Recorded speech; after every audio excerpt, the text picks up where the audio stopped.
Hey everyone, welcome back. This is Sam Alley with his Capital Group.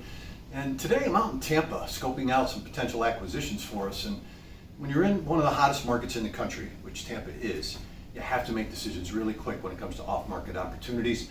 And part of that process for us means I get to make these visits and check out all sorts of properties that gets me out of the office, up off my backside, and to check out what all our investor friends and others in the business do for a living every day. And this house in particular is a 2-bed, 1-bath, about 800 some odd square feet. And I got to tell you, I've walked into a host of different properties over the last several months, and we find them in all sorts of conditions, and certainly a great variation in interest and taste. So walk with me, talk with me a little bit. Our little front room here, we can see a little bit of a decor. It doesn't look too bad. I've checked for most of some of the corners areas. One of the things that there's been issues with lately around here have been termites. Seen a lot of homes that were tented, so I wanted to make sure, at least on the initial check, that we don't have to go through that, because that would automatically disqualify that asset for us. So I didn't see that, but of course, if we decide to take the next step with this, we would have our inspector come out and give us a scope of work to tell us what it's going to take to get this into shape, to either flip the property or hold on to it and rent it out, because this is a great neighborhood for rentals right now. So this has really got some interesting decor, so we know this is going to take some work just based on the various wall types, textures that are on the wall, paintings, and really, I really kind of like this wall, but hey, I'm not quite sure this is how we're going to leave it. A variety of different paint colors and textures here as well. Man, like I said, we run into some weird things. Obviously, I'm not sure if this was a kid's room or something like that, but they certainly liked Freddy Krueger in the house on Elm Street. And we walk into a completely different decor in this room. This looks like we might have been their tiki room. Beautiful sunset on the wall. Well, we're in Tampa, we can see that every day. I don't think we need that on our walls, but most of this is pretty standard in this neighborhood. For the most part, I mean, hey, look, guys, I'm not somebody that can fix anything up. That's why I'm the guy that at least gets to come out and check stuff out and really get the before portion of this, because you never believe what the after looks like. One of the first properties I ever walked into, I thought needed so much money in renovations that I was willing to pass on it, until my partner, as well as the contractor, came in and said they could complete the project for less, at least half of what I was thinking it was going to cost. So that's why I'm the guy with the pencil and sitting behind a desk rather than out and about doing this. Pretty small bathroom, tight confines, but again, it's a 2-bed, 1-bath. So it doesn't look like a lot of work is going to be needed on the walls. Maybe a little dress up, and maybe getting rid of those blood-stained hands. Obviously, it's just a prop, guys, not really hands. It's like that slime that kids use. So they kind of must have been into Halloween, I would say. So we're going to walk into the kitchen. Let's check that out. And okay, not a bad little space. Again, for a 2-1, it's not too bad. We had some interesting taste here. It looks like they kind of left in a hurry because the garlic is still hanging from the vines.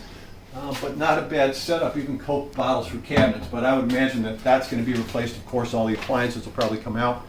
And they've got a nice little screen porch area here that leads out where Yogi and Boo Boo sit for their picnics. Wow. Again, we kind of got a Halloween motif happening here. A little extra storage. Water tank doesn't really look like it's too bad. I don't see any rust stains or anything. So far, so good.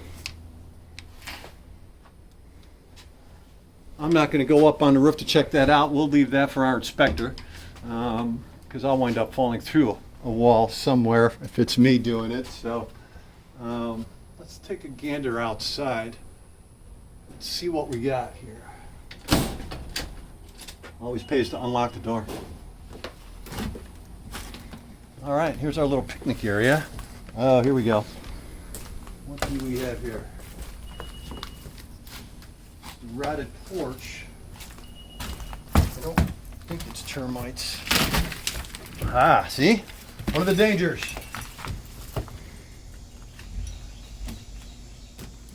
Look at That's one of the things that we always want to check out for, guys, and I'm no pest control expert or anything like that. And this could simply just be rotted wood. But I'm not seeing any signs of droppings or the little sand piles, so to speak, that they leave behind.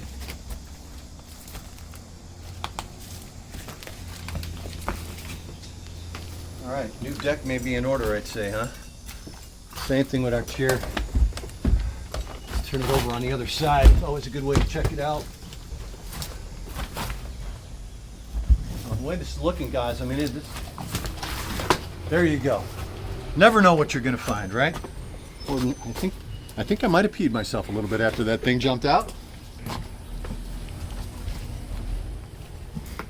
Air conditioner looks looks like it's in good shape, actually. Any issues? We've got some rotted wood up above. So that's certainly going to be one of the first things that we check, because this spring really hit Tampa hard with termite infestation. So that's going to be one of our primary concerns here.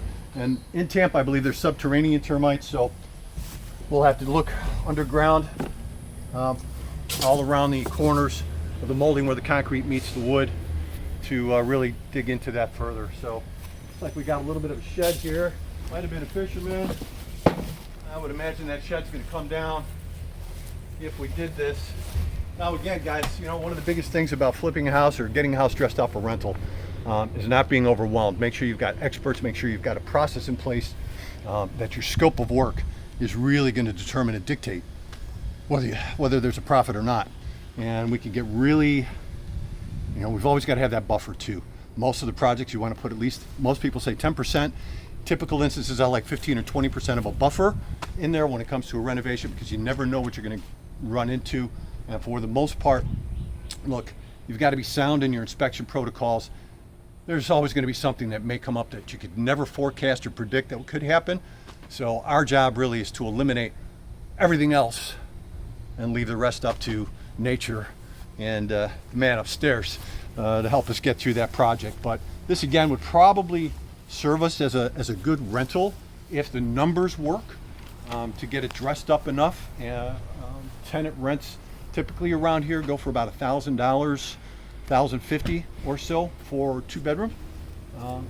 And based on our purchase and acquisition price here, that might not be a bad option for us. So also several flips happening in this neighborhood, so we could add square footage. So what's going to take place here is our inspector's going to come out, put some numbers together. We may decide to add a bedroom.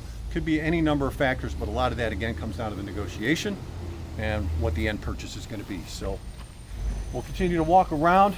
Stay tuned.